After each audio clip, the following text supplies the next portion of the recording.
My highest conviction stock in the stock market right now is FOSL Group. This is a business currently trading like it's going bankrupt with a market cap of $68 million a share. Currently down 87% on the 5 years. You think this business wouldn't want to be touched at all. Except when you look under the hood, you'll find that there's massive potential in turning around this business to profitability and a real chance to not go bankrupt. And I'm going to outline exactly why. What do Fossil do then? Well, they're the traditional watchmakers. They also sell other things like jewelry and bags alongside, but primarily they're known for their watches, particularly their four categories, whether it's leather watches, sport watches, automatic watches, and bracelet watches as well. You'll see that there is actually one type of watch that they no longer are advertising or selling, and that is smartwatch category.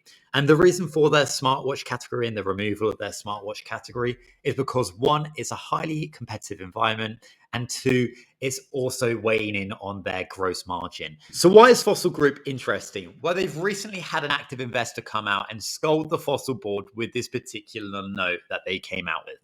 They essentially said that, look, Fossil's a $1 billion brand with a solid opportunity that can help get back to its gross margins of around 50%. It's currently around the 48% right now, so they still want more to get back to that 50% mark. Not only that, they need to get back to profitability. Now, that's obviously the biggest and most important thing. So what are Fossil doing? Well, they've come out with this transform and grow plan, and yet the stock is down 80%, and that was announced in February 2023. So clearly, Kane Wealth Management are very frustrated, as anyone would be when you come out with this transform and grow plan, yet the execution clearly isn't there right now. What have they been doing? They've been closing stores, slashing headcount, but they keep missing their own guidance, which is obviously not great. But why I like these kind of notes is they essentially put the board under pressure to deliver. That means they have to have better guidance. They need to cut expenses much faster. And within this actually outlines a great way how they can fix the business. They mention liquidity, and liquidity is always going to be the fastest way you can fix a business. So where are they getting this liquidity from, Fossil? Well, we currently have $170 million in cash, a $56 million tax refund coming in the first half of 2024, and then also $20 million worth of property, which is up for sale. If you add that all together, you'll have close to $180 million worth of gross cash. And that is not the only thing.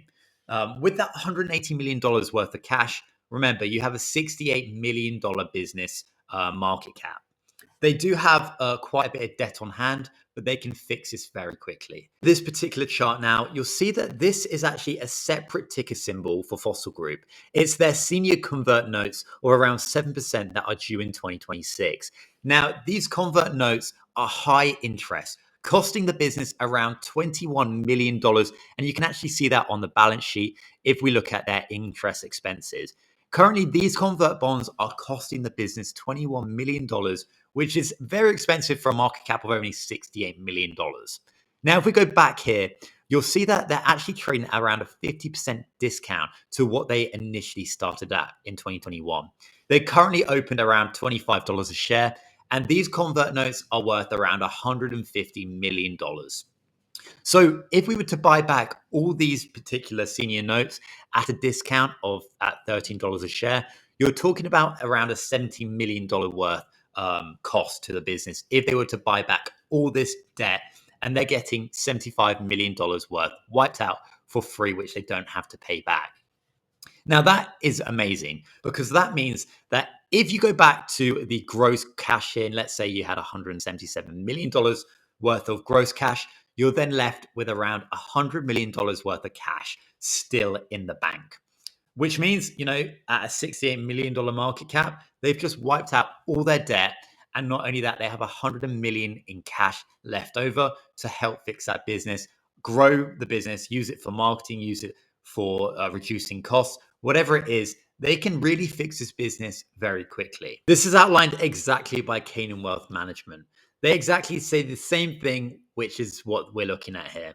You could potentially buy back the baby bonds that have a face value of $150 million, and they're currently trading the market cap for $63 million a share. They have a chance to retire $150 million of debt, at a 40 to 50% discount, yet they aren't doing anything, but they still can do it. Obviously, he's not happy around the decision making, and it's so slow in terms of their tag plan, yet they need to move faster and more quick in what they can do to actually use that capital allocation appropriately. So they have a chance to retire $150 million worth of debt, become debt free, and still have $100 million left over. So if we jump over to now the recent earnings report and particularly the transcript, we can see that FOSL management have outlined exactly what they're going to try and do to accelerate some of that tag plan that they're mentioning. So particularly within 2024 and 2025, they've requested that about half the work stream in the are designed to improve their gross margins back up to that kind of that 50% mark, which is exactly what Canaan management are wanting. So they've already started to see a 300 basis point increase compared to last year. And that has obviously been reflected from the benefits of removing their smartwatch category, which was definitely weighing in on their performance, and also lower freight costs, which have impacted this gross margin basis. To expand a bit more on the smartwatch category, this is a massive bonus. Not only are they getting out of the smartwatch category, which is a highly competitive category, it will also help improve their margins because they're not worrying about having to cut costs to manage the competitive environment. So while they're also exiting the smartwatch category, it's also to be considered that this will reduce their inventory costs. So if we look at the financials and go to their balance sheet, we can see that if we take a look at their inventory, they've been absolutely paying down their inventory, going from 452 million to actually 252 million. And you can see how it's kind of varied throughout. But we're slowly starting to see this get better and better. And within the 12 months, they're at 224 currently. And that's only going to be helped by the removal of the smartwatches. So then if we go back to the earnings, they also mentioned, if I look here, so yeah, they're working on improving their supply chain as well. And they're expecting this to impact the gross margin as well. So what else can they do? Well, they've obviously provided some track on historical gross margins, and then they're looking to obviously take a better cost structure, as we looked at before. Anything that can drive fixed cost, variable cost, anything that can direct channel operating costs is going to be impacted. So what else can they do? Well, they need to obviously start stabilizing the environment. So they're obviously looking to have a greater focus on their traditional watches and their jewelry global business as well, which apparently India was remaining a solid market, which is obviously great to hear. So we're seeing a different cyclical nature now within traditional watches. There is growth happening in traditional watches, but previously with smartwatches, that was weighing down on the business. So these two things in parallel may impact the business to become more profitable. So if we scroll down on the earnings, the financial part where they're guiding, you'll see that they're still expecting a strengthening of their balance sheet, which should allow to have 130 million in cash and 10 million available from whether it's going to be property sales or they're also inventory sales of their smartwatch category.